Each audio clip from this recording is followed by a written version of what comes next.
Bonjour, je m'appelle Guillaume Philippe, kinésithérapeute et biokinergiste.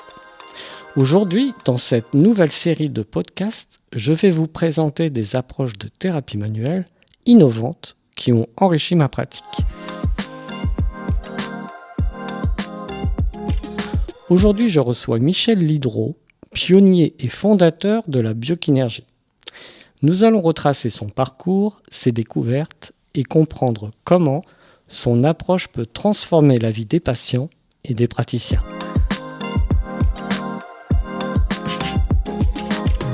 Alors Michel, bonjour. Bonjour. Merci de me recevoir aujourd'hui. C'est avec grand plaisir. Est-ce que tu peux te présenter ? Oui, donc je suis Michel Lidreau, kinésithérapeute ostéopathe. Et donc j'ai découvert à partir de l'ostéopathie des nouveaux procédés diagnostiques et correctifs qui m'ont amené à mettre en place progressivement ce qu'on appelle la biokinergie. Je dirige le centre de formation depuis 1983, ce qui ne me rajeunit pas. J'avais pas encore commencé l'ostéopathie en ce qui me concerne. J'avais pas encore fini kiné non plus. On va commencer par te poser la première question. Qu'est-ce qui te prédestinait aux soins ? Dans mon enfance, j'ai eu beaucoup de torticolis, d'entorses. Et ma maman, qui était très médecine douce, m'amenait à chaque fois chez des rebouteux. J'étais dans une région où il y avait vraiment des rebouteux compétents. Quelle région ? Région de Vendôme, dans le Loir-et-Cher. Maintenant, il y a plus tous ces thérapeutes. Les ostéopathes ont pris la place. J'étais très jeune, subjugué par les résultats. À l'âge de 13-14 ans, je m'étais fracturé le scaphoïde. J'avais eu affaire à un kinésithérapeute pour rééduquer mon poignet qui était très raide après 3 mois d'immobilisation. J'avais fait une chute importante et j'avais une douleur d'épaule qui persistait. Et après 2 mois et demi, 3 mois de kinésithérapie pour l'épaule en parallèle de ma rééducation du poignet, j'allais toujours pas mieux. Rentrant un week-end, ma maman me dit « Mais pourquoi tu vas pas voir monsieur untel ? Il t'a bien soigné quand tu étais petit. » Je dis « Bon maman, attends, la science a fait des progrès. » J'y suis allé. Le rebouteux en question m'a fait un petit travail sur les tendons, sur les muscles, ce qu'eux appellent des nerfs, mais bien entendu ce n'est pas ça. Mais je sentais bien qu'il travaillait un trajet qui était induré, qui résistait à la mobilité transversale. Je suis reparti en disant « Bon, il s'est moqué de moi, c'était très doux, à peine sensible, ça a pris 4 minutes ou 5 minutes. » Et je me dis « Bon, c'est de la foutaise, quoi, c'est pas grave. » Et le lendemain matin, j'avais plus du tout mal à l'épaule. Je pensais médecine tout d'abord, et puis je trouvais que les études étaient un peu longues, et je voulais faire quelque chose avec les mains. Alors après, effectivement, quand j'ai commencé à faire kiné, j'ai essayé de comprendre ce qu'ils faisaient, et ça a été aussi peut-être un des moteurs de toutes mes recherches, de comprendre quel était ce geste qu'ils avaient, que le kiné que nous étions nous n'avait pas et qui pouvait faire la différence. Pour ma part, j'étais pas confronté dès le début à des médecines douces. J'ai pas été dans une éducation où on voyait des ostéopathes, on connaissait pas ça. Par contre, j'étais dans le sport. Mon frère était kiné avant moi. Il y avait une ambiance vraiment tranquille dans cette profession. On faisait un petit peu ce qu'on voulait dans les horaires. On était en relation avec les sportifs, on les soignait, etc. À l'époque, les études de kiné, ça durait combien de temps ? 3 ans. D'accord. J'ai fait mes études de kinésithérapie à Paris, à l'école Assas. J'ai passé mon diplôme de kiné en 1977. Qu'est-ce qui prédominait pendant ces études dans l'enseignement ? À l'époque, le massage prenait quand même une place importante, la kiné passive, la kiné active et la physiothérapie. Qu'est-ce que t'a apporté la kinésithérapie par rapport aux expériences que tu avais eues avec le rebouteux ? Une grande déception. C'est-à-dire que quand on a appris le massage, j'ai trouvé que c'était des gestes que l'on appliquait sans un palpé analytique, sans rechercher des critères, à part les tensions ou les contractures musculaires, mais qu'il n'y avait pas une recherche spécifique des causes des douleurs à travers les tissus, qu'on mobilisait les tissus, qu'on mobilisait des kilos, sans un travail approfondi. Donc c'est ce qui m'a un peu déçu par rapport aux gestes que j'avais vus pratiqués par ces thérapeutes dont je parlais tout à l'heure. Par contre, ce qui était intéressant, on sait que la main a 2 fonctions. On a la main qui est sensible, qui va sentir. Alors la kiné va nous permettre d'accéder à différents types de tissus différents, l'os, le muscle, la peau, et la main exécutrice qui, elle, va avoir une action. Et en fait, cette action simultanée de la main sensible et la main exécutrice va finalement former avec l'expérience la main. Mais c'est vrai que quand on kiné, on ne nous apprenait pas à voir la main. Ce n'est pas une critique de la kinésithérapie au sens large, c'est que moi, la kinésithérapie que je voulais pratiquer était une kinésithérapie manuelle. Donc effectivement, pour tout ce qui était rééducation, mobilisation passive, mobilisation active, gymnastique médicale, physiothérapie, polythérapie, les techniques étaient parfaites. Je n'ai rien à redire à ce niveau-là. Mais moi, je me destinais plutôt à une clientèle de rhumatologie que de traumatologie. Et donc, c'était plus ce pan-là de la kinésithérapie à l'époque où je trouvais qu'effectivement, on avait une main exécutrice, mais qui ne s'appuyait sur aucune sensibilité particulière.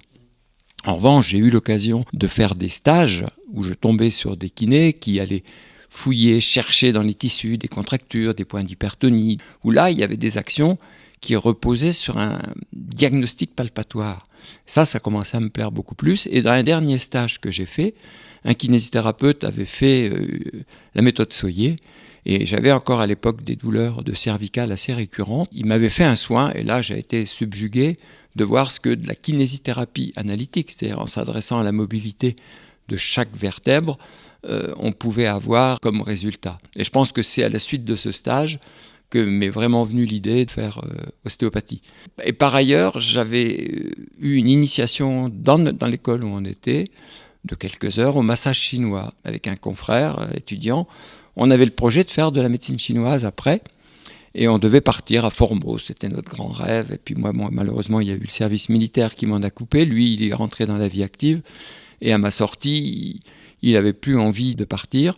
Et comme un de mes amis s'était inscrit dans une école d'ostéopathie et qui m'a montré ce qu'il avait appris, je retrouvais les mêmes principes de correction analytique en ostéopathie. De mon côté, ce qui a validé l'ostéopathie, il y a effectivement les résultats cliniques chez les sportifs que l'on voyait, mais c'est quand j'étais à l'armée. À l'hôpital des armées à Vincennes, il y avait un kiné qui avait son bureau à part. Il soignait que les gradés. Alors, il s'appelait Monsieur Freitas, c'était un kiné aveugle qui avait fait de l'ostéopathie et qui nous invitait à venir le voir si on voulait. À l'époque, j'avais des problèmes au cou parce que je faisais de la musculation, j'avais profité d'être à l'armée pour ça. Il m'a demandé de venir le voir, j'ai fait quelques séances avec lui et j'étais bluffé. Si l'armée fait travailler un kiné à part dans un bureau spécial pour recevoir les gradés, certes, on appelle ça un biais d'autorité dans l'argument, sur moi ça marche. Je suis allé le voir, les résultats étaient là, j'étais très content et l'année d'après j'étais inscrit en école d'ostéopathie. Qu'est-ce qui t'a attiré en ostéopathie et dans quelle école es-tu allé ? C'est déjà l'approfondissement de l'anatomie, de la biomécanique, où on ne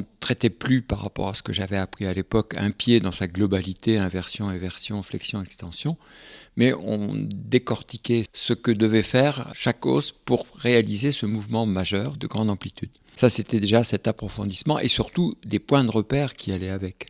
Je sais que la formation en kinésithérapie a énormément évolué depuis que moi j'ai fait mes études, mais à l'époque je n'avais pas l'impression d'avoir des repères fiables, précis pour déterminer le bord interne du cuboïde par exemple, le contour du premier cuné par rapport au deuxième et au méta. Là il y avait une précision anatomique qui me plaisait beaucoup et surtout par rapport à ce que j'expliquais tout à l'heure, la recherche d'une cause et non pas je masse, je mobilise sans comprendre qu'est-ce qui en est le point de départ, quel est le grain de sable qui bloque la machine. Là, j'avais l'impression qu'on allait rentrer justement dans de l'analytique palpatoire, dans l'analytique anatomique, et avec des techniques efficaces pour libérer la mobilité des structures bloquées. La notion d'unité dans la structure et surtout de la globalité du corps. Oui, alors ça, c'est venu dans un deuxième temps. C'est-à-dire que moi, j'y suis allé au départ pensant qu'une cinquième lombaire était la cause d'une raideur lombaire ou d'une douleur de la région lombaire, qu'on restaurait sa mobilité et que tout était reparti. Là, j'ai vite déchanté, c'est-à-dire qu'une correction analytique d'une seule vertèbre ne pouvait pas donner des résultats, qu'il fallait traiter l'individu dans sa globalité. Donc ça, j'ai eu la chance de tomber dans une école où on nous a d'emblée parlé de la globalité et de la nécessité de la globalité. Alors justement, revenons en arrière. Quand on est patient et qu'on va voir un kiné, on s'attend à des étirements, des massages, des mobilisations. Pour lui, la mobilisation analytique de Soyer, il ne fera pas la différence si c'est un ostéopathe, un kiné. Je crois quand même qu'en ostéopathie, sur le plan conceptuel, il y a quelque chose de très important qui est apporté. La notion d'homéostasie, d'autorégulation, de mouvement rythmique. Est-ce que ça, toi, tu l'avais intégré? L'homéostasie, c'est l'équilibre des constantes biologiques. On n'en parlait pas du tout à l'époque. On parlait de globalité du corps. Le mot homéostasie, je l'ai appris bien plus tard. Ah, d'accord. C'était les 4 grands piliers de l'ostéopathie, l'unité du corps et les mécanismes d'autorégulation. Au départ, moi, j'étais venu pour faire du structurel. Donc pour apprendre à manipuler des techniques bien tangibles, bien palpables. Mais je suis tombé dans une école où il y avait l'enseignement du structurel, qui n'était peut-être pas le point fort de cette école, mais qui était présent, mais il y avait surtout l'enseignement de ce qu'ils appelaient le fonctionnel, avec 2 catégories de techniques. Les techniques fonctionnelles proprement dites, où là l'opérateur était actif, c'est-à-dire qu'il mobilisait les os les uns par rapport aux autres, mais non plus dans le sens de la restriction, dans le sens où ça ne veut pas aller, mais dans le sens de la facilité, en allant au maximum de l'amplitude du mouvement permis, c'est-à-dire qu'on allait à contresens des techniques structurelles, et en allant au maximum de l'amplitude, avec une coopération respiratoire, on faisait lâcher les contractures musculaires qui maintenaient les blocages osseux. Et il y avait aussi ces techniques basées sur le mécanisme respiratoire primaire, où on écoutait le mouvement rythmique des tissus, et on l'accompagnait, on maintenait dans une position où les tissus semblaient en équilibre tensionnel, et puis à un moment donné, la contracture relâchait et les mouvements rythmiques repartaient. Et donc ces techniques-là, pour moi, c'était ubuesque. C'est-à-dire qu'on puisse avoir les mêmes résultats en accompagnant des mouvements rythmiques qu'à l'époque je ne percevais pas, par rapport à une technique manipulative où là on met des kilos, on appuie, on force, on va contre une résistance que l'on fait céder. Malheureusement, les techniques structurelles m'ont rapidement déçu quant à l'efficacité. Je trouvais qu'elles avaient un côté agressif que n'avaient pas les autres techniques. J'ai eu la chance un jour, alors que je crois que j'étais en 2e année d'études, je ne sentais toujours pas le MRP. Comment vous apprenez à le sentir? On ne nous donnait aucune explication technique. C'est-à-dire on posait la main, on essayait de suivre, de percevoir, grâce à nos propriocepteurs, les mouvements rythmiques des os, ce que je ne percevais absolument pas. Mais j'avais la volonté d'y arriver, puisque au bout d'1 an à peu près, je me suis rendu compte que le structurel ne semblait pas donner auprès des maîtres que j'allais voir travailler dans leur cabinet. Il semblait avoir de meilleurs résultats avec les techniques douces qu'avec les manipulations. Donc ce qui quelque part m'a attiré, m'a intrigué. J'ai dit, moi je sens pas, eux me disent qu'ils ont de meilleurs résultats avec ces techniques. Donc j'avais un peu quand même l'idée d'essayer d'y arriver. Puis mes camarades santé me décrivaient des choses que moi je ne percevais pas. Et puis un beau jour, un enseignant est venu vers moi. Je lui ai dit, ouais, je sens rien, c'est pas possible, c'est quoi ces histoires? Il m'a dit, ça m'étonne pas que tu sentes pas, tu n'y crois pas, mais sur un ton très désagréable. Il m'a mis face à mon doute qui pouvait être un obstacle à mon ressenti. Alors que j'étais en train d'écouter un sacrum, la main sous un bassin, comme j'avais fait des dizaines de fois sans résultat. Et là, ce jour-là, les mouvements me sont apparus, c'était évident, comme si d'un seul coup, j'étais aveugle et je voyais clair, c'était la même chose. Mes camarades avaient une progression dans la palpation, dans le ressenti. Moi, c'était du jour au lendemain.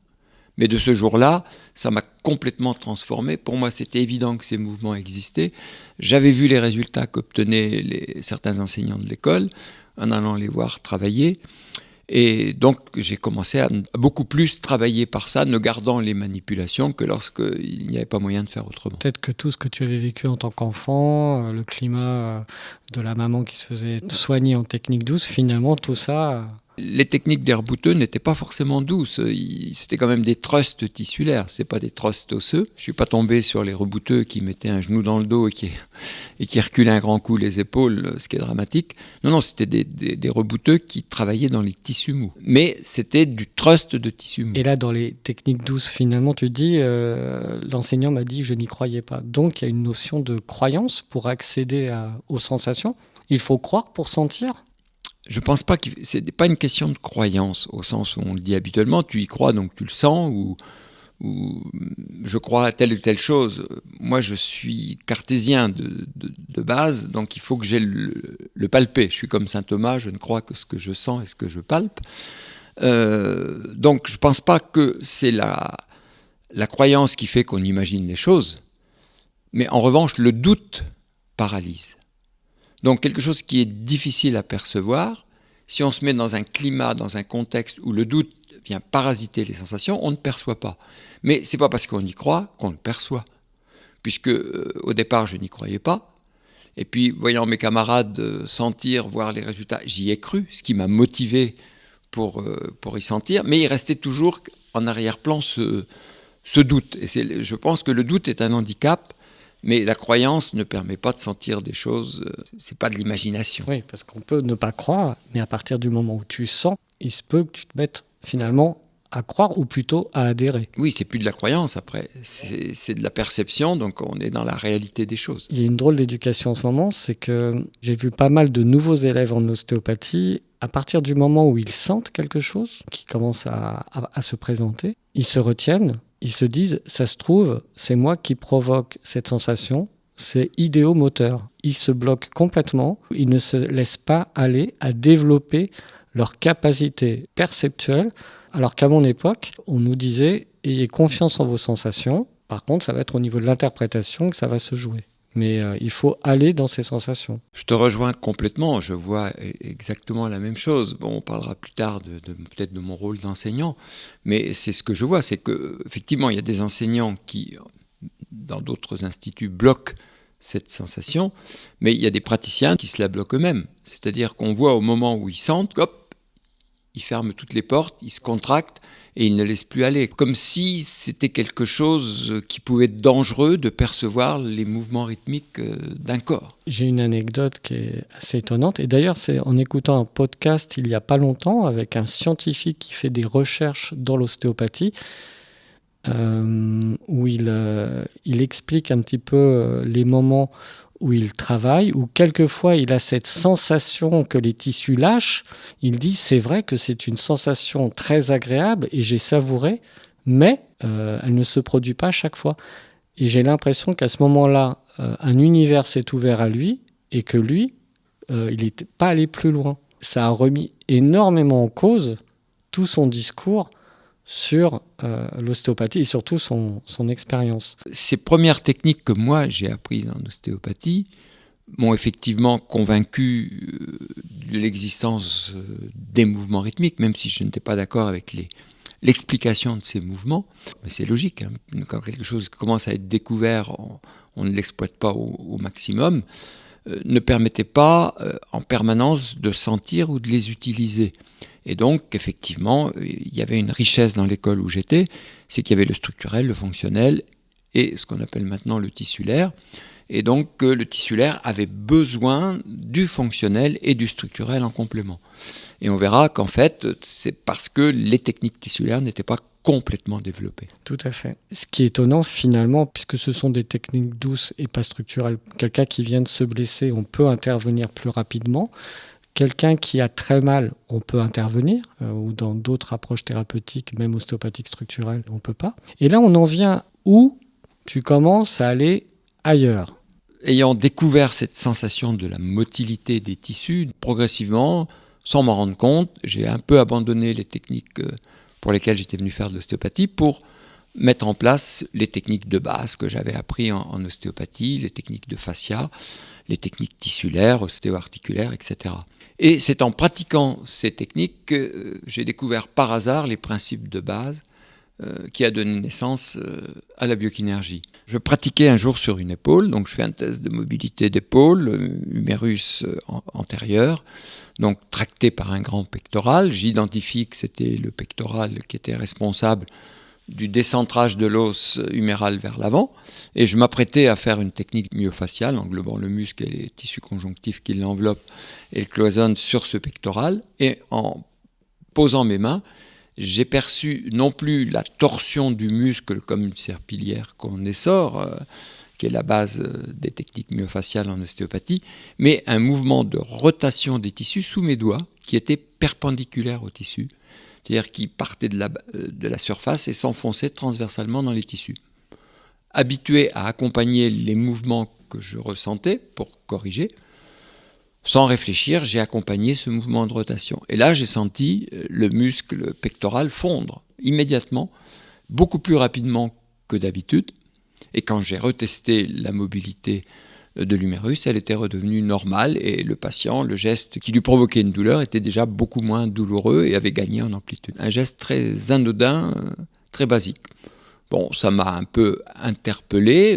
Dans les jours qui ont suivi, je n'y ai plus pensé. Et puis, régulièrement, ça m'arrivait de repercevoir cette même sensation. Les rotations au niveau musculaire, surtout. Qu'on perçoit au niveau du fascia superficiel et qui ensuite, on a la sensation que les tissus s'enroulent de l'extérieur vers l'intérieur. Et à chaque fois que je l'appliquais, ça me donnait un résultat sur le plan biomécanique. La contracture du muscle n'était plus là. La mobilité ostéopathique était revenue. Ce qui m'intéresse à chaque fois, c'est que si une nouvelle technique apparaît, elle doit donner les mêmes résultats ou mieux que les autres techniques. Elle me donnait en un geste beaucoup plus rapide le même résultat qu'une technique de manipulation ou qu'une technique myofaciale. Et donc j'ai commencé petit à petit à remplacer les techniques ostéopathiques par cette libération de ces points de tension tissulaires qui réagissent par un mouvement de rotation des tissus sur eux-mêmes lorsqu'on applique une pression à leur niveau. Les tissus ne sont pas enroulés, ils réagissent par une déformation spiralée. Et je me suis aperçu que ça donnait des résultats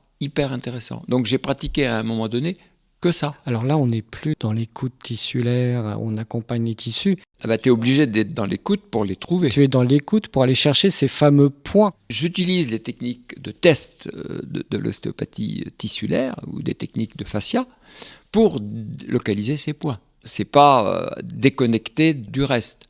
Quand on perçoit des torsions de fascia, des tensions musculaires, on accompagne le mouvement de torsion des fascias. Steele disait une lésion ostéopathique, une dysfonction ostéopathique, c'est une torsion un peu névrotique, mais c'est quelque chose de longitudinal. Et j'ai trouvé que ces torsions longitudinales ou ces translations de fascia, quand il y avait une perturbation, étaient dues à un point de tension tissulaire qui tractait les fascias dans sa direction. Et donc, en accompagnant les tensions de fascia, je trouvais ces points. Donc, ce n'était pas déconnecté, c'est dans l'écoute tissulaire que j'ai perçu ces points. Je me suis aperçu tout de suite que j'allais beaucoup plus rapide en prenant ces points plutôt qu'en accompagnant uniquement le fascia. Le diagnostic palpatoire était le même au départ, mais il me conduisait dans des zones différentes où j'avais l'impression d'être à l'origine des tensions de fascia. Donc là, on a ce fameux enroulement, cette rotation. Quelle a été la deuxième phase ? Donc la deuxième phase, c'est que j'ai commencé à appliquer que ça pour tester. Et j'ai été surpris de voir que statistiquement, j'avais de meilleurs résultats qu'avant. C'est-à-dire qu'en appliquant cette technique, bon, il faut être honnête, ça m'arrivait de compléter après par des corrections ostéopathiques, parce que je n'avais pas à l'époque la technique en biokinésie pour tout libérer, mais j'avais quand même des résultats intéressants. Et petit à petit, il m'est apparu, quand je travaillais dessus, une activité vibratoire qui se mettait automatiquement en activité dès qu'on donnait des pressions rotatoires sur ces zones de tension. Si j'avais par exemple une main sur un point et que j'avais l'autre main à distance, 10 ou 15 cm plus bas par exemple sur un bras, je percevais comme un courant qui partait d'une main vers l'autre. En plus de la rotation dans le muscle. Qui semblait déclencher une activité réflexe correctrice. Et ça ressemblait étrangement au trajet des méridiens, qui était une des premières vocations que j'avais eues, d'apprendre la médecine chinoise, et puis j'y avais renoncé. J'avais un de mes amis acupuncteurs qui s'appelait André Faubert, et puis un beau jour, je lui dis, écoute, voilà, j'ai un peu transformé ma façon de travailler en ostéopathie, et j'ai l'impression que ça travaille sur des points d'acu. Est-ce que tu peux, pendant que je vais te soigner, voir si effectivement on est sur des points d'acupuncture ou pas ? Il m'a dit, ah ouais, c'est étrange, parce que tu trouves les points d'acupuncture que je me serais fait moi-même avec des aiguilles en prenant mes pouls, et je t'ai pas donné de symptômes, t'as pas pris les pouls, comment tu les trouves ? J'ai dit uniquement par ce critère-là. Il faut que j'aille apprendre l'acupuncture pour comprendre ce que je fais. Il m'a dit, non Michel, tu les trouves, les points à traiter, et tu les traites par une autre méthode, c'est pas de l'acupuncture. Si tu commences à apprendre les règles, les lois de la médecine chinoise, tu vas t'éloigner de ton senti, et tu vas peut-être devenir acupuncteur, mais à mon avis, ce que tu es en train de développer, ça va se stopper. Je lui ai fait confiance. Et pendant 1 an, j'ai continué de ne plus étudier. Et puis un beau jour, une des écoles d'ostéopathie où j'avais fait mes études, il y avait un enseignant en shiatsu. Il écoutait le mouvement rythmique du va-et-vient des énergies dans les méridiens. sous une forme d'onde. C'est le seul enseignant en shiatsu que j'ai vu qui travaillait comme ça. Et il nous disait, là où l'onde ne passe pas, il y a le point à traiter. Vous massez comme ça pour tonifier, vous massez comme ça pour disperser. Le temps de me sensibiliser à cette perception. Je trouve un point, j'applique sa technique. Je retrouve un deuxième point, pof, rotation tissulaire, exactement à l'identique comme sur ce que je travaillais en biokinésie. Enfin, à l'époque, ça ne s'appelait pas la biokinésie, c'était une technique que je développais. Donc j'ai essayé d'appliquer le geste que je mettais pour les fascias, pour les os, pour le point d'accu. Et hop, je ressentais l'onde qui repassait. Quand j'appelais le moniteur ou la monitrice, il repassait, il me disait « Oui, c'est bon, tu as bien corrigé ». Puis à un moment donné, je me suis fait repérer. L'enseignant qui avait sa traductrice passe derrière moi, il dit « Mais qu'est-ce que tu fais là? C'est pas ce que j'ai demandé ». Alors je lui explique, il me dit « Bon, on en discute à la pause ». Le midi, il m'a dit « Bon, écoute, on expérimente. Je veux voir ce que tu fais et te le dire moi-même, donc par le biais de la traductrice ». Il m'a dit « Ouais, effectivement, ça marche bien ». Donc c'est là qu'a commencé à naître l'idée que ces points de tension tissulaire qui réagissaient par un mouvement de rotation des tissus sur eux-mêmes lorsqu'on exerce une pression pouvaient s'appliquer pour libérer des muscles, des os, mais aussi stimuler des points d'acupuncture. Et là, on a commencé à toucher le concept de la biokinésie avec l'association des différentes approches ostéopathiques, de fascia et de médecine chinoise. Tout à fait. Mais il ne me serait jamais venu l'idée d'enseigner. Parce que pour moi, c'était ma façon de travailler. Comme chaque ostéo peut développer la sienne, mais c'était quand même assez original. Et il y a eu plusieurs coïncidences qui ont fait que j'ai été amené à devoir l'enseigner. C'est-à-dire que déjà, il y a des patients qui m'ont demandé, dont un ami que j'avais en soins, « Est-ce que tu peux nous apprendre le massage ?» Oui, on fait un soir par semaine, je vous apprends à vous masser. Puis un beau jour, ils me disent, mais quand tu travailles, c'est pas ce que tu fais. Est-ce que tu peux nous apprendre les principes de base de l'écoute tissulaire en ostéopathie, puisque je travaillais surtout en écoute. Je dis, ouais, on va essayer. Ils sentaient rien. Puis il m'est venu l'idée de leur faire sentir les points d'enroulement. Ils étaient 5, ils ont tout de suite senti immédiatement les points d'enroulement. Donc 4 étaient des personnes qui n'étaient pas du tout dans le milieu médical, l'ont tout à fait senti, et la 5e était une infirmière. Elle a suivi mon initiation, alors les autres je ne les ai pas emmenés très très loin, puis elle, quand j'ai dit, écoutez, voilà, j'ai plus trop le temps, on arrête là, elle m'a dit, mais Michel, est-ce que je pourrais venir dans ton cabinet, que tu m'apprennes en tant qu'élève particulière, parce que je sens tout ce que tu nous as montré, et quand je commence à l'appliquer, les gens me disent que ça leur fait du bien. Je te parlais tout à l'heure d'une personne qui me demande de venir l'aider dans une formation de fascia, puisque je travaillais en technique douce. Ils étaient 2 ou 3 directeurs dans ce centre. Le responsable de l'enseignement de ces techniques de fascia ne voulait pas faire une synthèse entre ce que je lui apportais et ce qu'il faisait, donc on a convenu que j'arrêtais. Donc pour moi, l'enseignement qui s'était ouvert, c'était fini. Et puis il s'avère que les 2 directeurs administratifs se sont fâchés dans les années qui suivaient, et 2 ans après, alors que je continuais de faire mon petit train-train, que je venais juste de finir de former cette infirmière, donc ce qui m'avait donné quand même l'idée, parce que sinon j'aurais refusé. La personne m'appelle et me dit « Michel, j'ai beaucoup aimé ta façon de travailler, on ne s'est pas vu beaucoup, mais j'ai beaucoup aimé », puisqu'il m'avait dû me servir de sujet où il m'avait accompagné quand je l'expliquais à quelqu'un.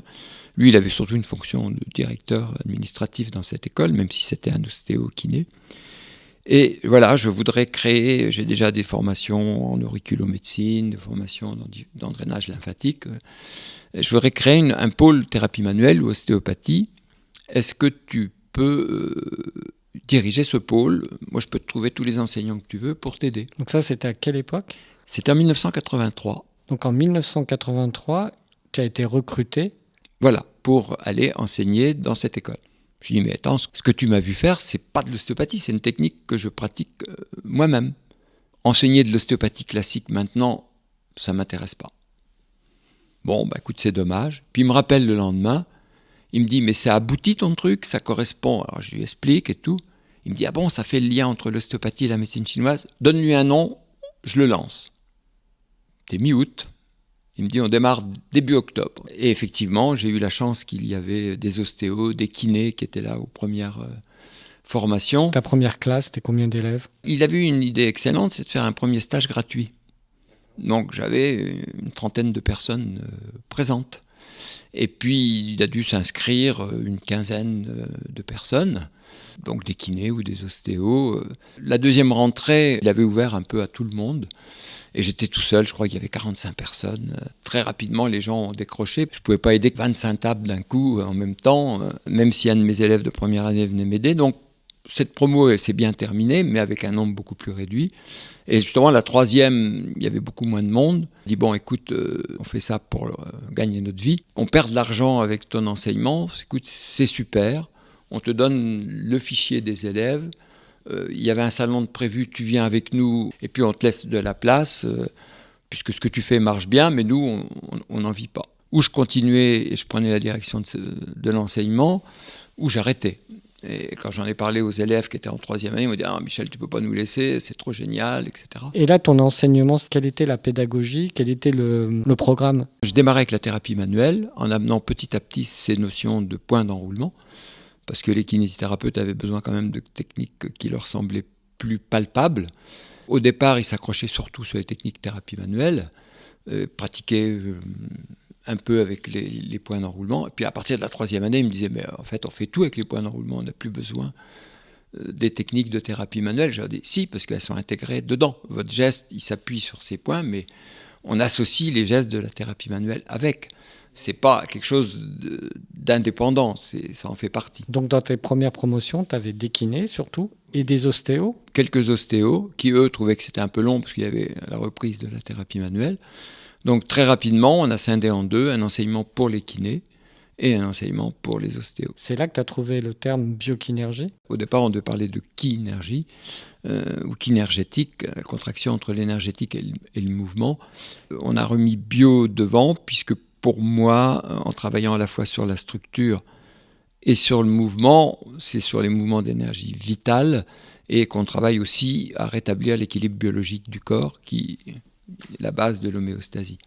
À l'époque, donc, la manipulation était interdite pour les kinés. Ça t'a donné un champ d'action énorme. Les kinés pouvaient énormément se retrouver dans cette approche thérapeutique où ils apprenaient à la fois la thérapie manuelle, ils apprenaient ton geste thérapeutique de rotation et de torsion, et surtout, ils s'ouvraient à l'énergétique. Je me rappelle, à l'époque, j'avais déjà quand même pas mal d'années d'expérience, je faisais de l'ostéopathie douce. Je suis venu voir une présentation et j'ai vu quelqu'un qui, dans un seul geste, on ressentait qu'il avait une action sur le corps physique, sur le corps tissulaire et en plus sur l'énergétique. Et je me souviens très bien de ce moment-là parce que quelques jours après, mon frère, qui était kiné depuis pas mal de temps, me dit « J'ai un copain qui veut s'inscrire en biokinergie, tu en penses quoi ?» Parce que moi, je m'intéressais à tout ce qui se faisait en ostéopathie. Je lui avais dit « À mon avis, en biokinergie, c'est eux qui sont le plus à la pointe en ce moment de tout ce qui se fait. » Au jour d'aujourd'hui encore, je ne vois pas parler d'ostéopathes qui parlent de points d'acupuncture. Ils n'expliquent pas la relation que vous avez intégrée de l'onde qui participe au mouvement tissulaire, qui par un mouvement va faire des corrections jusqu'à l'os. Personne n'en parle, alors qu'en biokinergie, c'est d'entrée de jeu. Ça, c'est quand même énorme. Et c'est là que tu vas nous parler de la modélisation de la biokinergie et sur quoi vous avez action, en répartissant 3 niveaux. Il y a l'os muscle et la peau. Et c'est là que tu parles de ton fameux point d'enroulement. Peux-tu me développer un petit peu ce modèle ? Oui, effectivement, on a 3 niveaux d'action. Un niveau où on joue sur la mobilité des structures osseuses et viscérales, à l'instar de l'ostéopathie, par un procédé technique qui l'englobe mais qui est différent. Un protocole d'action myofaciale, où on a énormément développé les techniques de fascia par rapport à ce que moi j'avais appris en tant qu'ostéopathe. On a allé beaucoup plus loin. Et puis un niveau médecine chinoise où on apprend l'anatomie des méridiens, des points d'acupuncture, on apprend à détecter ceux qui sont à corriger et à les stimuler. Donc 3 niveaux d'action en même temps. Et tu disais qu'effectivement, il y a des personnes qui travaillent à la fois sur les os et les points, mais ils font un bilan ostéopathique, un bilan de médecine chinoise, et ils appliquent les 2 méthodes. Nous, tout se fait en même temps. C'est-à-dire qu'on peut effectivement ne stimuler qu'un point d'acu, on peut ne détendre que les muscles et les fascias, on ne peut que libérer de la mobilité osseuse. Mais le plus souvent, avec nos 10 doigts, nos paumes de main, on contrôle différents points de tension, les uns étant en relation avec les tensions de muscles, d'autres avec les blocages osseux, et d'autres avec les points d'acupuncture. Et le tout se fait le plus souvent simultanément. Mais le geste ostéopathique se retrouve dedans.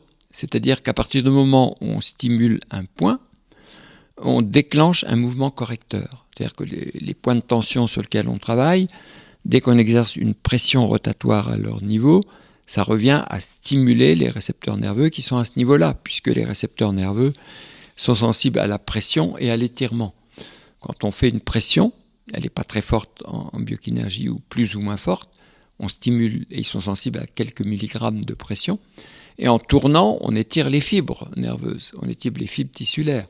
Donc il y a une double stimulation qui se fait, étirement, pression. On déclenche donc une réaction neurologique qui modifie l'état de tension des muscles. Et à ce moment-là, on accompagne, comme en ostéopathie, le mouvement de l'os vers sa position de correction. C'est-à-dire dans la position où on arrive à un équilibre artificiel des tensions de chaque côté.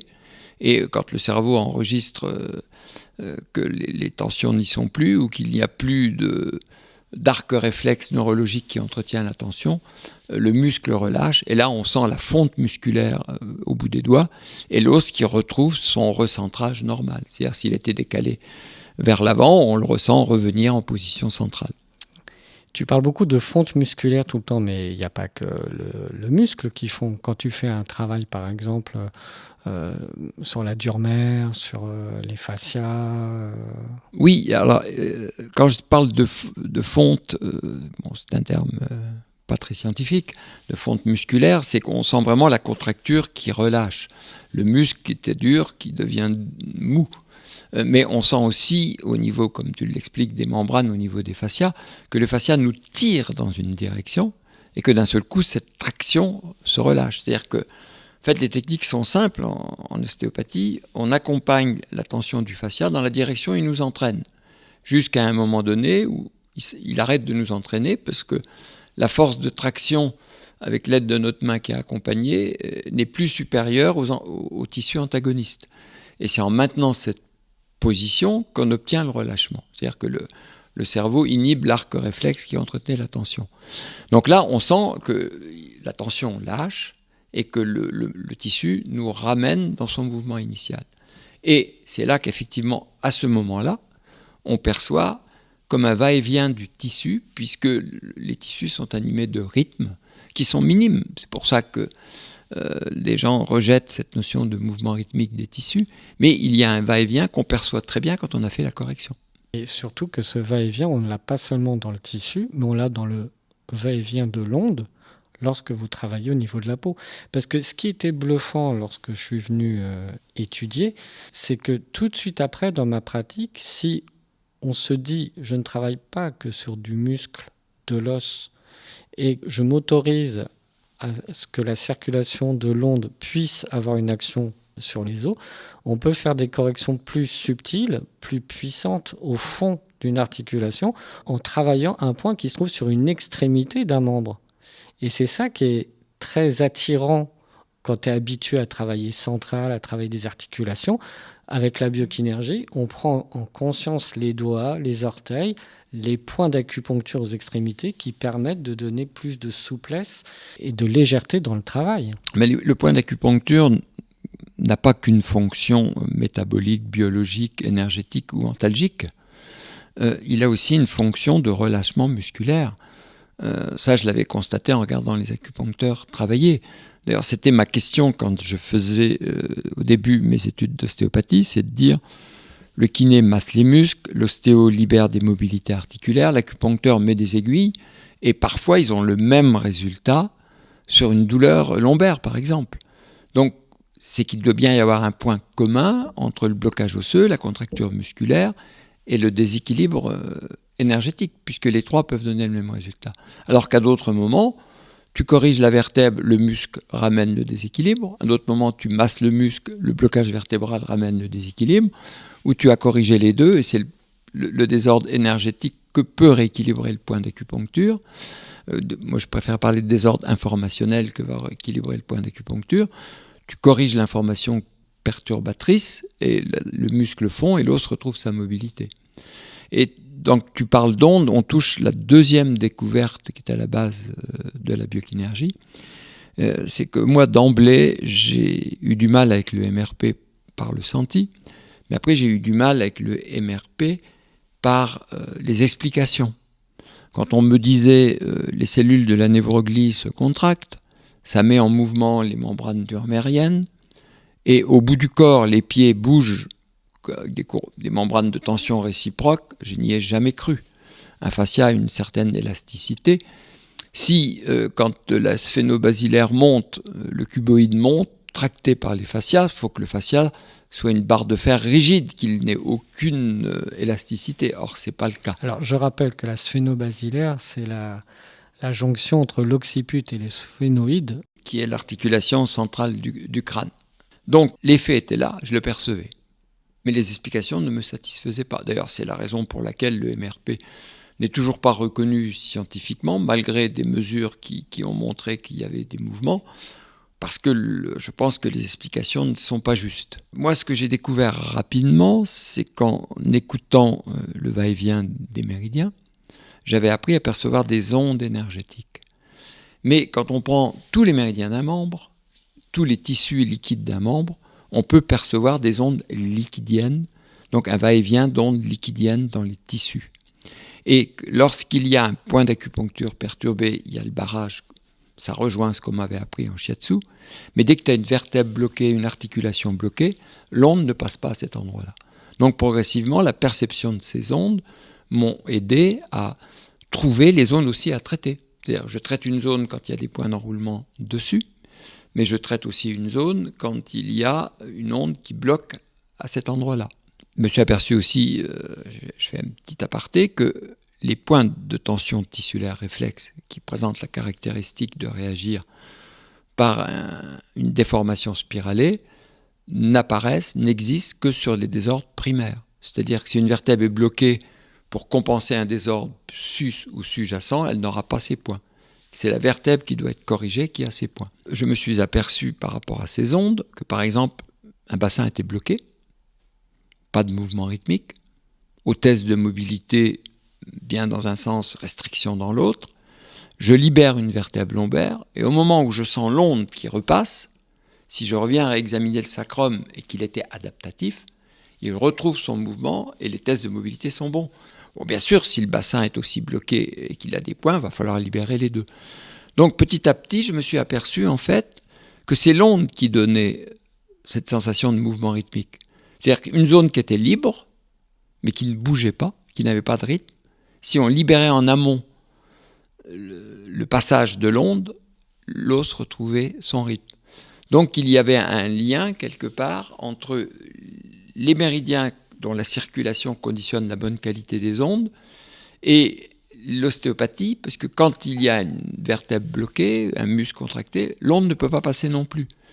Donc ces ondes ont un intérêt, c'est qu'elles nous disent, lorsqu'elles sont libres, c'est que les méridiens sont libres, que les tissus sont libres et que les articulations sont libres. Quand il y a un blocage, on va déterminer la zone du blocage et après c'est en examinant qu'on verra si les points d'enroulement sont en lien avec un blocage osseux, musculaire ou un point d'acu.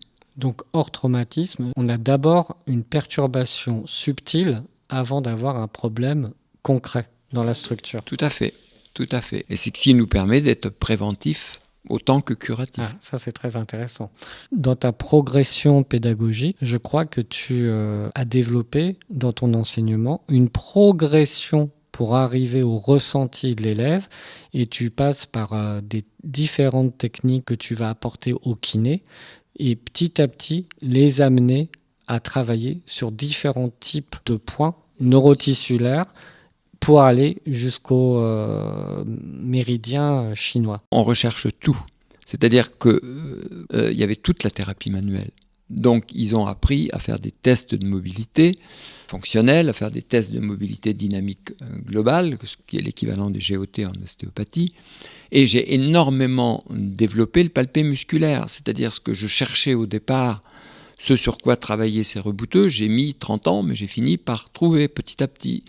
Donc l'enseignement du palpé musculaire a énormément évolué au cours des années de mes formations. On recherche des points d'hypertonie, on recherche des accroches musculaires sur les épineuses, tout ça nous indique la vertèbre à corriger, ou si c'est la vertèbre ou le muscle qui doit être corrigé. On a un palpé tissulaire, semblable à celui de la thérapie manuelle et de la kinésithérapie, mais qui repose sur des critères palpatoires très précis, des cordes musculaires qu'on crochette, ce qui correspondait en fait à ce que faisait ce rebouteux.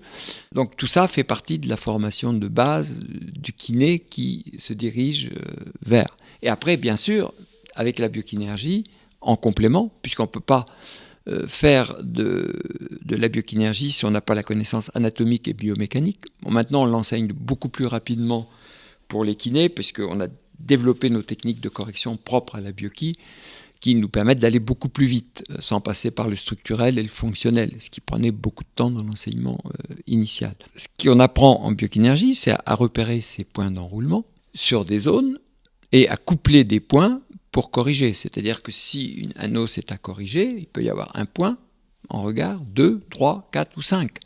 Et donc petit à petit, on a été amené à découvrir que pour corriger l'os, il fallait prendre les 2 points en cause s'il y en avait 2, 5 s'il y en avait 5, et qu'en fait, ça correspondait à des processus correctifs différents. En ostéopathie, on a le structurel, le fonctionnel et le tissulaire. Nous, on a le structurel, le fonctionnel, que j'appelle neurotissulaire, c'est-à-dire qu'on le déclenche par les points et non plus par de la mobilisation. Et les techniques tissulaires, on en a 4 ou 5, 5 ou 6, parce que à chaque type de dysfonction neuromusculaire correspond une technique biomécanique indispensable. Puisque l'ostéopathie n'était pas reconnue, que je n'étais pas au départ une école qui avait pour vocation de faire de l'ostéopathie, j'ai d'emblée fait biokinésie, massage chinois, thérapie manuelle pour les kinés, et biokinésie, massage chinois, enfin le massage chinois qu'il faut apprendre pour pouvoir faire de la biokinésie pour les ostéos. Et ma grande satisfaction, donc, c'était de voir que les kinés y arrivaient, mais ce que j'ai plus apprécié quelques années après, c'est de voir que des ostéopathes de renom qui venaient se former, qui avaient une très grande efficacité, me disaient qu'ils en avaient encore une plus grande en sortant de mes formations. Et c'est là où ça m'a vraiment confirmé que ce que j'apportais quelque part à l'ostéopathie était un plus, et qu'il y a effectivement un apport à l'ostéopathie, mais il y a surtout l'apport de la médecine chinoise à l'ostéopathie. Donc il y a les deux. Et que ce plus était reconnu par des confrères, et que on parlait de mouvement rythmique tout à l'heure. J'ai vu des ostéos arriver, me dire qu'ils n'avaient jamais senti le MRP, et que les ondes dont je t'ai parlé, la dynamique des tissus que nous, on utilise en biokinésie, au bout de 2 jours, ils l'apercevaient, alors qu'ils avaient fait 6 années d'études sans le percevoir. Mais tout ça, on en reparlera, grâce à tout un protocole de centrage, de niveau d'attention, de niveau de conscience qu'il faut acquérir pour pouvoir le percevoir plus facilement. Donc au départ, des étudiants mettaient 6 mois parfois à percevoir ces mouvements rythmiques. J'en ai jamais vu qui mettaient 2 ou 3 sur plus de 1500, qui ont été aussi longs que moi. Mais en général, bon, c'était tout de suite, ou ça pouvait mettre 5-6 mois. Maintenant, à chaque stage, en une journée, tout le monde perçoit, parce qu'on a, grâce à l'équipe pédagogique et moi-même, développé tout un protocole de centrage, de niveau d'attention qu'il faut avoir, de niveau de concentration, comment se placer, comment se positionner, où porter nos attentions, et qui fait que là, ça devient très facile. Là, je rebondis sur une notion très basique que je n'avais pas vue avant de venir chez vous, alors que quand même, ça faisait quelque temps que je travaillais, c'est que naturellement, avant même de toucher un endroit du corps, la position du corps du thérapeute et le placement naturel de ses mains doit être respecté. D'habitude, en ostéopathie, on dit bon, vous allez écouter la cheville, on met les mains sur la cheville. Vous dites attention, laisse aller tes mains là où naturellement elles veulent se poser. Et c'est pas un hasard. Donc effectivement, le placement des mains est excessivement important. En ostéopathie, on apprend des prises stéréotypées. Moi, je me suis aperçu que ces prises devaient s'adapter déjà à l'emplacement des points dès l'écoute. Donc, s'il y avait des points à droite et à gauche, et que tu mets une main devant, derrière, tu ne vas pas les contrôler. Tu vas contrôler l'os, le muscle, mais tu ne vas pas déclencher le mécanisme correcteur par les points réflexes. Donc, il est important que nos prises englobent ces points. Et donc, avec l'équipe pédagogique, on a travaillé pour déterminer différents types de prises, qu'on appelle antéro-postérieures, bilatérales, longitudinales, en vis-à-vis, etc. Et à partir de ces différentes possibilités, lorsqu'on vient placer nos mains, on est beaucoup plus facilement directement en lien avec les points. Et donc on détermine déjà quel type de prise on choisit, et après on ajuste la position des doigts à l'emplacement des points. Mais avec l'expérience, on s'aperçoit qu'en laissant les mains se poser, elles viennent se mettre directement sur les points.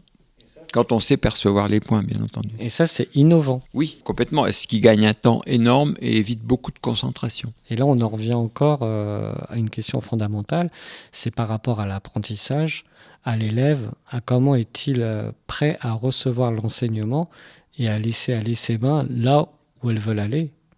Et l'expérience des anciens, avec l'explication de ces fameux points, de ces rotations, puisse l'amener dans la structure, puisqu'il aura un ressenti plus présent, plus concret, pour avoir des corrections qui vont marcher. Au départ, ça surprend beaucoup. J'ai toujours respecté le temps d'absorption de l'étudiant. On va beaucoup plus vite maintenant, puisque on a formé plus de 1500, peut-être 2000 biokinergistes en France. Donc les gens qui viennent plus par le bouche à oreille. Donc déjà, ils sont... Mais même, il y a toujours les mêmes doutes, les mêmes barrières à vaincre. Et donc, je fais toujours en sorte, et je demande à l'équipe pédagogique de faire de même, de ne pas montrer des choses qui pourraient rebuter l'étudiant, comme moi, quand je suis arrivé, où le premier jour, on me dit « les os du crâne, ça bouge ». On aurait attendu pour me le dire, j'aurais peut-être réagi moins violemment. Donc on amène progressivement les gens à percevoir des sensations qu'ils n'imaginaient pas, pour petit à petit se dire ah ben, pourquoi ça n'existerait pas finalement. Donc on y va progressivement. Mais ça c'est facile de convaincre les élèves, c'est-à-dire je leur demande de chercher les points et d'imaginer un placement qui les engloberait. Ils sont là pendant 2 minutes à tourner leurs mains dans tous les sens pour y arriver. Puis après, je leur dis, bon, maintenant, sur cette région, pose-toi avec ces critères-là, de laisser tes mains se poser. Oui. Où est-ce que tu sens les points à tel ou tel endroit? Ok. Est-ce que tu en trouves d'autres? Non. Ils n'en trouvent jamais d'autres. Au pire, ils en ont oublié un, mais ils n'en trouvent pas d'autres. Alors que s'ils cherchent les points individuellement et qu'ils veulent mettre en place des prises adaptées, c'est infernal intellectuellement. Comment se passe une séance de biokinergie pour le patient ? Est-ce que le patient avait besoin d'être sensibilisé pour comprendre ce qu'on lui faisait ou pas ? Effectivement, tu touches quelque chose qui était important à l'époque, qui l'est peut-être encore aujourd'hui, c'est qu'il y a un devoir d'information. On ne peut pas dire à un patient de se mettre à plat ventre et puis poser les mains sur son dos. On reste là 30 secondes sans bouger, puis on passe à une autre zone du corps, on reste 30 secondes ou 10 secondes sans bouger. Des pressions très légères, des mouvements à peine perceptibles, qui pour nous sont importants mais pas pour lui, sans lui expliquer ce que l'on va faire. Et déjà, un patient qui vient parce qu'il a mal à l'épaule et que tu commences à corriger le bassin ou le pied, si tu lui expliques pas la globalité, si tu lui expliques pas le geste, moi, je fais toujours déjà un examen de la zone pour laquelle il vient. C'est-à-dire que s'il a mal au dos, je palpe tous les muscles du dos pour, en fonction de mes critères, déjà voir s'il y a des problèmes vertébraux, musculaires ou plus des points d'acupuncture à traiter. Et ensuite, je fais un bilan global où on a des techniques où en explorant, en se projetant dans les tissus du corps, on peut voir rapidement les régions qui sont en cause dans les désordres fonctionnels du patient. Et après, on examine effectivement les zones que l'on perçoit dans la globalité, ce qui nous amène à un lien entre la zone à traiter et l'origine. Et après, on essaye de déterminer parmi toutes ces zones que l'on a rapidement détectées, quelle est la zone par laquelle il faut démarrer. Après, j'explique au patient que voilà, il a mal à l'épaule effectivement, mais qu'il y a ses lombaires de bloqués, qu'il y a le pied qui ne va pas. Ah ben, il me dit oui, j'ai eu une entorse. Enfin, très rapidement, le patient se rend compte que les zones qu'on lui signale correspondent à un vécu. Et après, ben, on fait notre traitement en lui expliquant qu'on va libérer progressivement les choses dans un ordre bien précis. Le patient, il pose plus de problème à ce moment-là. Ah oui, alors justement, parle-moi de la filière biokinergiste. C'est un peu comme une pelote de fil qui est emmêlé. Si tu ne prends pas dans le bon ordre, tu peux créer plus de nœuds que tu ne peux en enlever. C'est ce qui m'a rapidement déçu avec les manipulations structurelles, alors que c'était ça que je venais chercher. C'est qu'un jour, mais ça m'est arrivé plusieurs fois, patient, je détecte L2 bloqué. Je corrigeais le 2. Mince, c'est L3 qui s'est rebloqué. Je corrigeais le 3. Oh, mince, c'est L4 maintenant. Je corrigeais le 4. Ah, c'est revenu en L2. Si la L2 ou la L3 ou la L4 sont dépendantes d'un blocage plus bas et plus haut, que c'est un nœud entre deux, on déplace le nœud, mais on ne libère pas la cause. Donc ce qui est important, c'est de démêler les choses dans un ordre bien précis. Et là, ça repose sur les critères palpatoires qu'on t'a enseignés pour justement suivre l'ordre qu'il convient. Un kiné va rechercher les tensions, un ostéopathe va rechercher, entre guillemets, la lésion ostéopathique, le biokinésiologiste va rechercher la RB. On a 2 critères essentiels, l'attirance des tissus. La zone par laquelle on doit commencer, c'est la zone qui attire le plus les tissus dans sa direction. Et une deuxième chose, c'est, on en a déjà un petit peu parlé, cette fameuse ARB, activation réflexe biologique.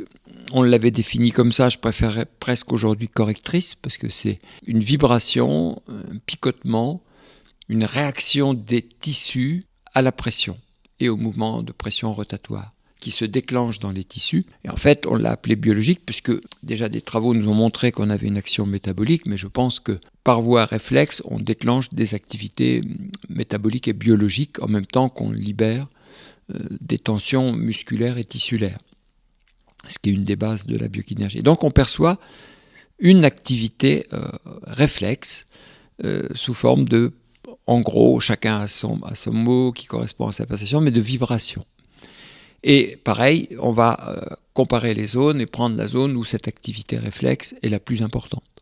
Donc il y a la notion de tension tissulaire la plus importante et la notion d'activité réflexe biologique, là où les mécanismes biologiques essayent de s'auto-corriger mais n'y arrivent pas. Et après, à partir de là, une fois que la correction est effectuée, on suit ce qu'on appelle une filière. C'est-à-dire comme quand on démêle une pelote de fil, eh bien, j'ai libéré une zone, où est-ce que je dois aller? Et on se laisse guider par les tensions des tissus, on détecte la deuxième zone, on libère en prenant les différents points concernés, qu'ils soient articulaires, musculaires, énergétiques, point d'acupuncture par exemple. Et donc on peut comme ça, d'une zone à l'autre, libérer une vertèbre à un endroit, puis un muscle à un autre, puis stimuler 3 ou 4 points d'acupuncture en enfilade, puis redevenir un problème articulaire. Mais le plus souvent, on a des doigts qui contrôlent le point d'acu, d'autres qui contrôlent des points de tension tissulaire qui libèrent les muscles, et d'autres qui corrigent la mobilité articulaire. Et le tout se fait en même temps. Mais ce qui est important, c'est qu'au fur et à mesure que l'on libère, de sentir que les tensions globales du patient se relâchent, et que les ondes dont on parlait tout à l'heure reviennent progressivement sur l'ensemble du corps. Et donc en fin de séance, quand on est arrivé au bout de la filière, on doit percevoir que ces ondes repassent beaucoup plus facilement qu'au début du traitement. Souvent, un biokinésiologiste peut vraiment bouger partout au niveau du corps. On travaille de la tête aux pieds. Ce concept peut paraître tellement surprenant vu de l'extérieur, puisque moi-même j'ai été surpris par moi quand je faisais mes études d'ostéopathie. Je comprends que les étudiants peuvent être un peu sceptiques au départ et on a toujours cette impression qu'il faut convaincre. Même après 40 ans d'enseignement, les gens viennent nous voir en disant « j'ai mon frère, j'ai mon ami, j'ai mon confrère qui a fait ta formation, il est enchanté ». Mais il faut toujours convaincre par la preuve.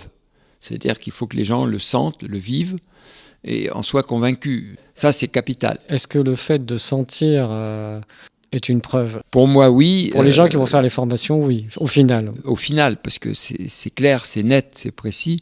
Et puis, il y a le résultat clinique derrière. Et pour les patients, c'est la même chose. Combien d'hommes viennent me voir en me disant « ma femme m'envoie chez vous parce qu'elle est très contente, mais moi, je suis surpris par votre façon de travailler, j'y crois pas, je vous le dis tout de suite ». Je dis « c'est pas grave, laissez-vous faire et vous me direz ce que vous ressentez à la fin ». Et à la fin, il me dit « au début, je pensais que vous vous moquiez de moi, les mains bougeaient peu, bon d'accord, vous vous promeniez aux genoux, puis après aux pieds, puis après à la hanche, mais ce que vous faisiez, c'était pas très perceptible. Puis petit à petit, j'ai commencé à sentir que mon corps se détendait. j'avais l'impression, on parle de vibration, d'avoir dans les zones que vous traitez une chaleur, une vibration qui apparaissait dans mon corps. Et puis là, je me lève, je me sens complètement détendu. Même, j'ai un peu l'impression que, pas des vertiges, mais je sens qu'il s'est passé quelque chose. Je suis plus tout à fait... ça dure quelques secondes, hein, c'est l'état neurovégétatif. Et donc, ils s'aperçoivent qu'il s'est passé quelque chose. Au début, ils me disent, je ne peux pas vous dire ce qui s'est passé, mais je sens vraiment que c'est puissant ce que vous faites. Alors qu'ils étaient sceptiques, ils me disent, je ne comprends pas comment avec des gestes aussi doux, on peut avoir un ressenti aussi fort. Donc là, à partir de ce moment-là, c'est gagné, puisque le patient nous fait confiance. Après, on ne traite pas des pathologies chroniques quand ils ont essayé les kinés, les ostéos, les médecins, les rhumatologues, etc., sans résultat en une séance. Et donc, on prend toujours dans l'interrogatoire, dans l'anamnèse, ce pourquoi ils viennent, mais aussi tout ce qu'il y a à côté. Et en fait, on a toute une liste de symptômes pour lesquels le patient n'est pas venu, qu'on note à côté du motif de la consultation. Et parfois, le résultat n'est pas tout de suite après la première séance sur le motif de la consultation, mais ils s'aperçoivent qu'ils dorment mieux. Ou la patiente, elle avait mal au dos, mais elle avait aussi des règles douloureuses. Le dernier cycle a été normal, les douleurs n'ont pas beaucoup diminué.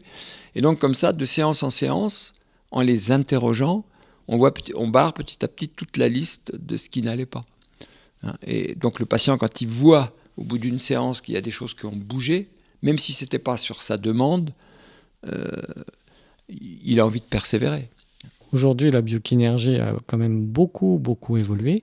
Il y a beaucoup de techniques ou d'approches plus spécifiques.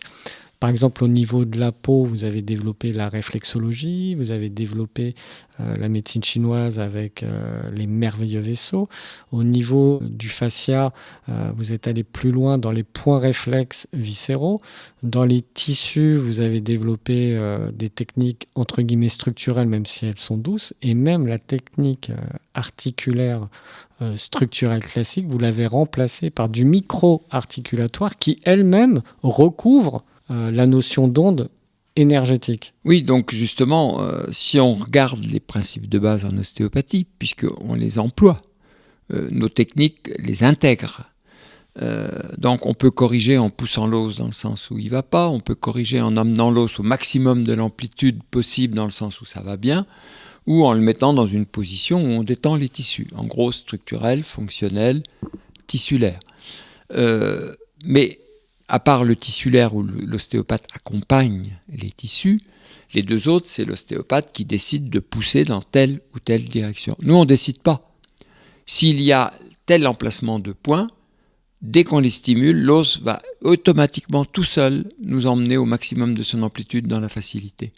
Dans un autre cas, il va nous amener tout de suite contre la barrière motrice, contre la restriction, et en maintenant cette position et en stimulant le point correspondant, le muscle relâche, sans qu'on ait besoin de faire de manipulation, voire une mobilisation. Donc c'est ce que tu parlais que le micro-articulatoire. Et au niveau tissulaire, les techniques ostéopathiques se laissent entraîner par le muscle contracté. Nous, ce qu'on s'est aperçu, c'est quand on stimule certains points, c'est le muscle contracté qui nous amène en position d'équilibre tensionnel, mais à d'autres moments, c'est lui qu'on inhibe par la stimulation des points, ou qu'on renforce le muscle antagoniste, et l'os va tout seul dans le sens de sa restriction. Et donc on a 7 ou 8 protocoles de techniques différentes, et si l'étudiant n'en possède que 7, tout ce qui devrait être traité par la 8e restera bloqué. C'est-à-dire qu'on ne peut pas tout corriger avec du structurel, on ne peut pas tout corriger avec du fonctionnel, et on ne peut pas tout corriger avec du tissulaire. Il faut maîtriser les trois. Alors, il y a des courants en ostéopathie, je suis pro-structurel, je suis anti-structurel. Pour moi, c'est stupide.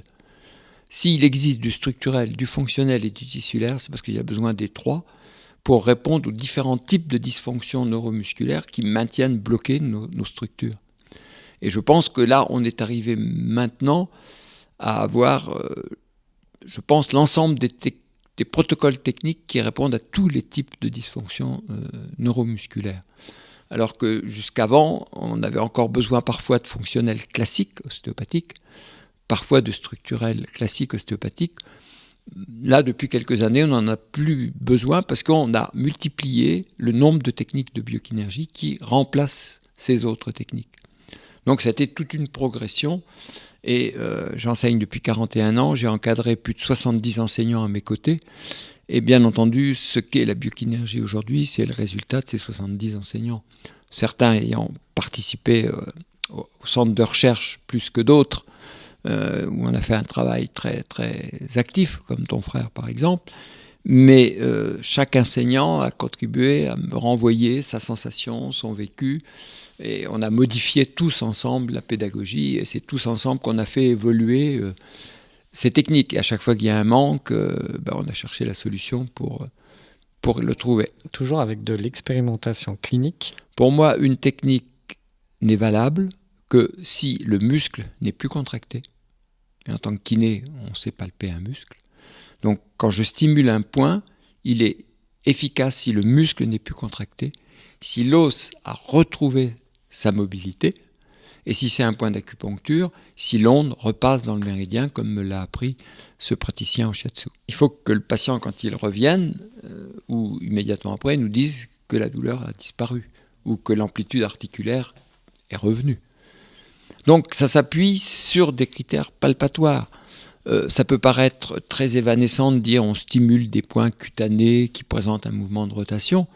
Mais moi, ce qui m'a amené à faire confiance à ce geste, c'est qu'en pratiquant ces techniques associées aux mobilisations ostéopathiques, j'avais de meilleurs résultats sur la mobilité articulaire, sur les contractures musculaires et sur les symptômes surtout. Et si un ostéopathe qui a fait 6 années d'études, après en avoir fait 4 en kinésithérapie, qui vient chez nous, me dit qu'il ne pratique plus de manipulation, plus de techniques fonctionnelles, mais que de nos techniques neurotissulaires sur le plan ostéopathique, associées à de la médecine chinoise, c'est parce qu'il a plus de résultats. C'est pas parce que c'est magique et qu'on lui a, je ne sais pas ce qu'on pourrait dire, on l'a embobiné, qu'on lui a laissé croire que cette technique était miracle et qu'en la pratiquant, il allait avoir de meilleurs résultats. Non. Chaque thérapeute a besoin d'être convaincu par les résultats cliniques. Et c'est vraiment ce qui nous motive. Aujourd'hui, il y a l'approche psychocorporelle.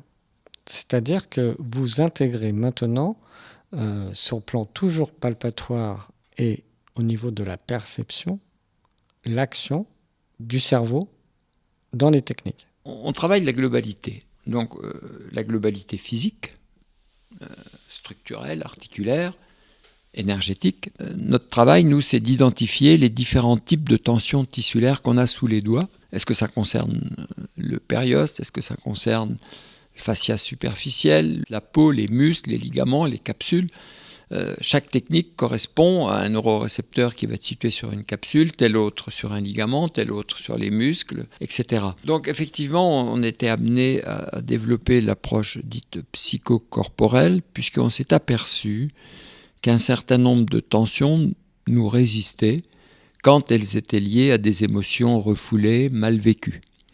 Bon, toute la psychanalyse repose là-dessus en disant que tout ce qui n'est refoulé s'inscrit dans le corps sous forme de tension. Freud était le premier à le dire, d'autres en ont parlé avec les cuirasses musculaires, etc. On a buté sur ce genre de problème, mais on a réussi à identifier dans les différentes couches de tissu des points de tension qui étaient particuliers, qui nous indiquaient qu'il y avait effectivement une origine psychoaffective derrière. Et sur un plan technique, ça nous a amené à chercher comment coupler différents types de points pour arriver à ce que l'émotion refoulée remonte subconsciemment au patient et se libère. Toujours avec ce fameux mouvement rythmique. Toujours avec ce mouvement rythmique toujours présent.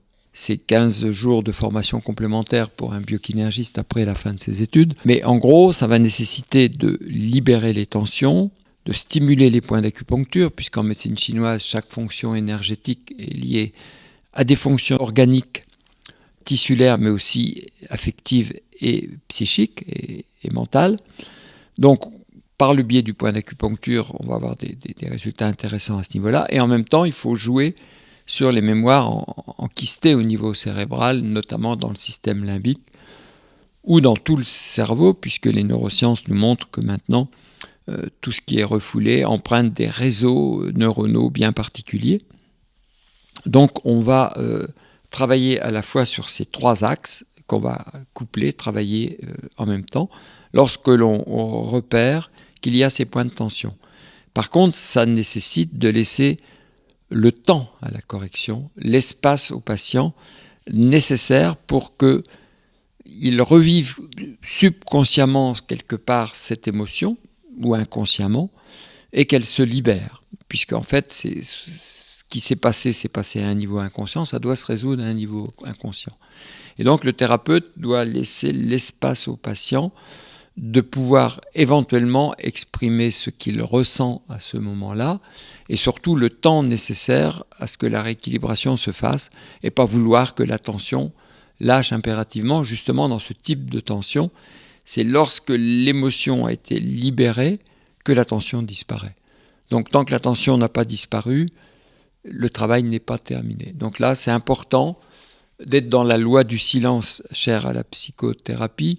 Je suis un peu effaré quand certains thérapeutes annoncent aux patients qu'ils ont vécu telle ou telle chose dans le passé et que c'est à cause de ça qu'ils sont malades. On sait très bien en psychothérapie que de dire à un patient que c'est à cause d'un événement qu'il a refoulé qu'il est malade, ça veut dire qu'il va le refouler une deuxième fois et que là, ça va être très très difficile d'intervenir derrière. Et pour avoir fait cette formation, là où j'étais surpris, c'est que vous accompagnez très bien l'élève dans chacune de ses perceptions. J'ai remarqué qu'on pouvait sentir dans les mains une tension et qu'en appliquant exactement avec le moniteur le champ d'attention et les niveaux énergétiques, on avait les deux en perception, à la fois le tissu et le niveau subtil, et que si on ne faisait pas attention aux fameux points, ça lâchait pas. Et vous pouvez bloquer chaque étape. Comment vous faites ? Parce qu'on a toute une progression justement pédagogique. Nous, on a découvert des choses par l'expérience qui a mis des années.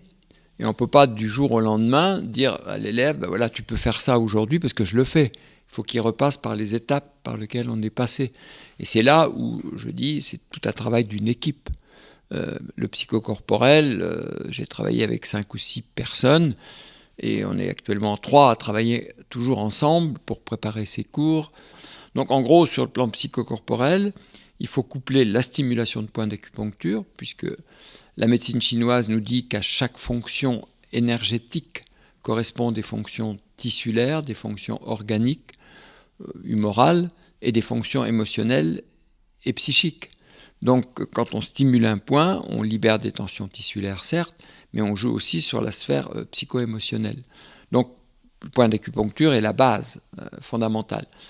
Les tissus sont l'expression, lorsqu'ils sont tendus, souvent de dysfonctions psycho-émotionnelles, d'où des protocoles dits somato-émotionnels ou psychocorporels en ostéopathie. Ça doit être associé à la stimulation des points d'acupuncture. Et bien entendu, tout ce que l'on refoule est inscrit quelque part au niveau du système limbique, entre autres, puisqu'on s'est aperçu en neurosciences que c'était des circuits neuronaux et pas uniquement des zones, mais le système limbique y est pour important. Et donc, on a ces points réflexes qui permettent d'agir au niveau cérébral.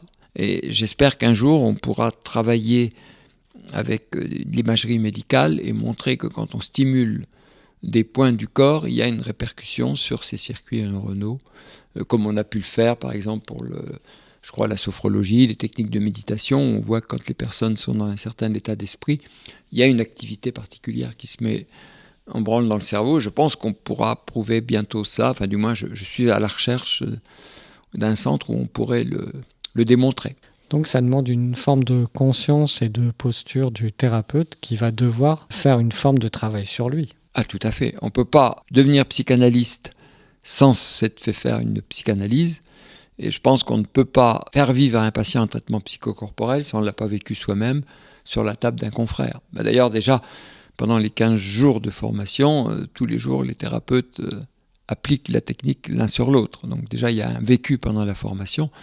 Mais c'est bien d'avoir derrière un suivi avec un thérapeute qui a fait cette spécialité pour justement vivre le déroulement d'une séance à travers le temps. Est-ce que la biokinésie s'intègre avec d'autres approches manuelles ? Je pense notamment à l'ostéopathie biodynamique. Il y a des choses qui s'intègrent complètement, d'autres choses qui sont complémentaires et n'ont rien à voir. Ce qui est très paradoxal, c'est que la biokinésie se trouve en fait au carrefour de l'ostéopathie, des techniques de fascia et des différentes médecines énergétiques, dont la médecine chinoise, mais on s'aperçoit aussi qu'on travaille sur des centres énergétiques comme en médecine ayurvédique. Bien souvent, les thérapeutes me disent « Ah ben tiens, j'avais une formation d'auriculomédecine, Maintenant, au lieu de stimuler le point avec le doigt ou avec un stylet ou avec des courants électriques, j'applique le critère du point de tension tissulaire que l'on traite par un mouvement de pression rotatoire et j'ai de bien meilleurs résultats.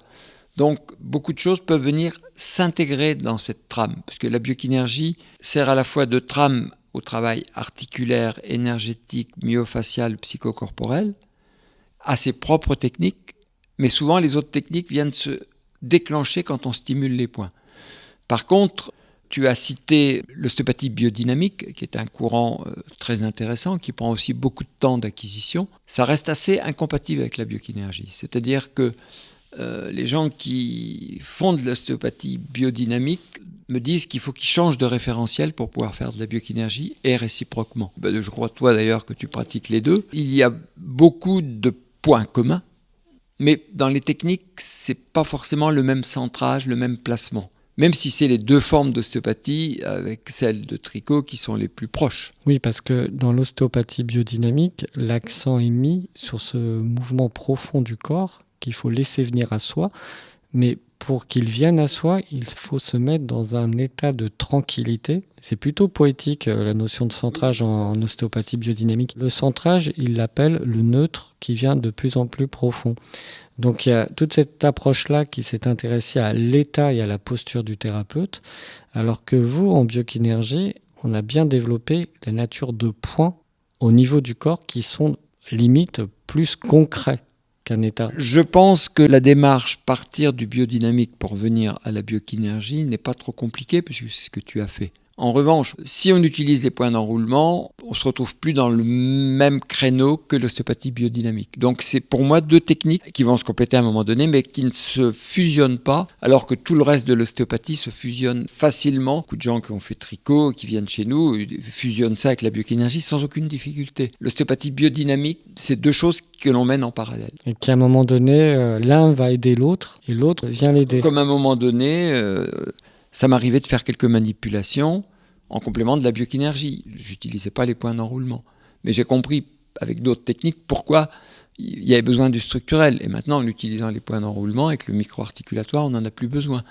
Voilà. Mais pour la biodynamique, je n'ai pas trouvé le pont pour le traiter avec les points d'enroulement. Quand on le fait, on abandonne les points d'enroulement pour faire autre chose. Ce sera l'objet d'un prochain podcast. Ce sera peut-être ton travail, puisque tu fais les deux. Parce que ce qui met en mouvement tout ça, c'est quand même le mouvement profond. On est très très proche dans le concept, ça se rejoint complètement, mais je parle sur un plan mise en pratique des techniques Oui. Et dans l'apprentissage. C'est très dur à évaluer quelqu'un qui fait de la biodynamique, on peut le voir que d'une certaine façon. Et encore, il faut que ce soit quelqu'un de très expérimenté. Je connais plus de gens qui sont passés du biodynamique à la bioki, mais je sais que j'ai un ou deux élèves qui ont fait biodynamique derrière. On dit que voilà, c'était un champ de référence différent. Mais le résultat est quand même merveilleux au final. Ah bah toujours.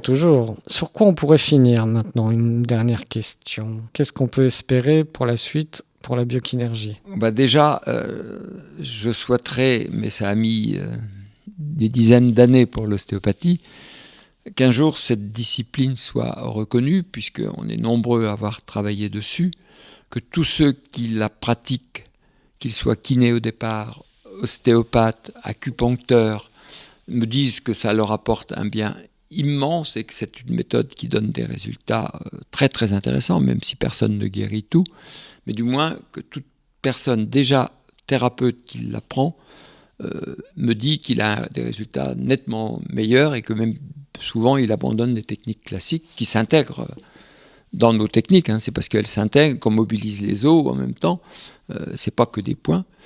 Et donc on est un jour la reconnaissance qu'a l'ostéopathie ou que cette technique soit reconnue comme une spécificité de l'ostéopathie. L'ostéopathie, elle est quand même très attaquée là en ce moment. Ou de la kinésithérapie, mais on est actuellement dans un courant en kinésithérapie du hand-off et en ostéopathie où on est en train de rejeter tout ce qui n'est pas structurel, qui était le courant inverse de ce que l'on a connu. Moi, dans les années 90, la biokinésie était reconnue par l'ANAS. On a eu une enquête qui a voulu définir si ça correspondait aux critères palpatoire du kinésithérapeute, si ça faisait partie des techniques manuelles que pouvait utiliser un kinésithérapeute.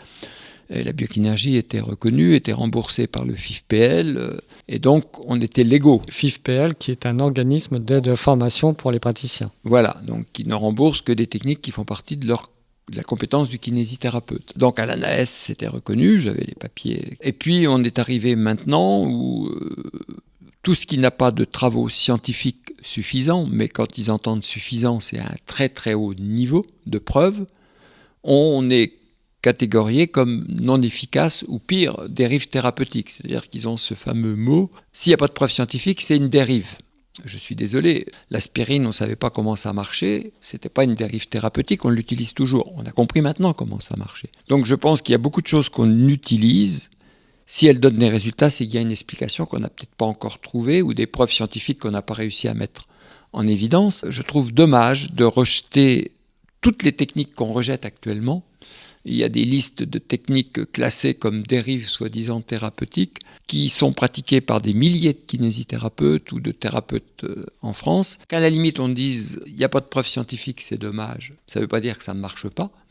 Tout ce qui n'a pas encore été découvert par la science, ça ne veut pas dire que ça n'existe pas. C'est dans le chemin logique. On n'apprend pas des nouvelles choses, les prouver avant qu'elles n'apparaissent. J'ai toujours eu un profond intérêt pour les découvertes scientifiques et j'en ai quelques-unes à notre actif qui sont intéressantes. Par exemple, il a été fait à l'INSERM de Montpellier des travaux sur la structure histologique des points d'acupuncture. Et ils se sont aperçus que les points d'acupuncture, c'était des cheminées neurovasculaires spiralées enveloppées de fibres de réticuline, donc du tissu conjonctif qui entoure ces fibres nerveuses, elles-mêmes spiralées, et que quand on stimulait ces points d'acupuncture, il y avait une déformation spiralée qui se produisait sur ces structures, expliquant pourquoi l'aiguille s'enroule autour du point.